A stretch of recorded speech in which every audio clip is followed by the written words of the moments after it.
Imaginez votre voisin de toujours couper net tout échange du jour au lendemain. C'est la réalité qu'ont vécu Paris et Alger, embourbés depuis 10 mois dans un froid diplomatique. Pour tenter de desserrer l'étau, le président a convoqué, sous le halo des lumières nocturnes, un cercle très restreint de conseillers. Mercredi 22 mai 2025, tard dans la soirée, Emmanuel Macron a réuni autour de lui le Premier ministre François Bayrou, le ministre de l'Intérieur Bruno Retailleau, le chef de la diplomatie Jean-Noël Barrot et le garde des Sceaux Gérald Darmanin.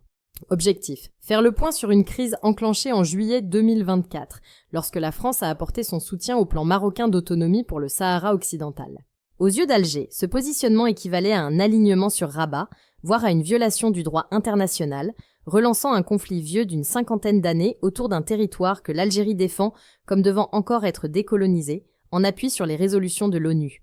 La tension s'est accentuée en mars 2025 avec l'arrestation et la condamnation du romancier franco-algérien Boualem Sansal. Son incarcération et le refus, côté algérien, de répondre favorablement aux demandes françaises de mise en liberté ont cristallisé le sentiment de rupture.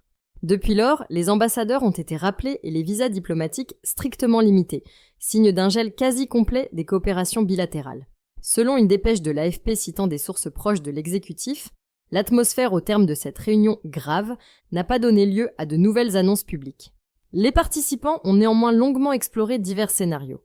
Relance du dialogue à haut niveau, recours à des médiateurs européens, mais aussi renforcement des pressions politiques et économiques. Aucune de ces pistes ne semble à ce stade se détacher, tant la complexité des dossiers se nourrit d'un maillage d'enjeux historiques, migratoires et consulaires.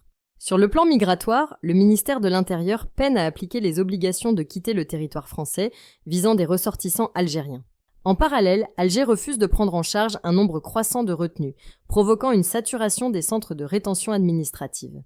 Ce blocage illustre l'impasse opérationnelle née de la rupture des canaux de communication. En avril, une tentative de réchauffement par un coup de fil direct entre les deux chefs d'État avait brièvement fait naître l'espoir d'un début de réconciliation.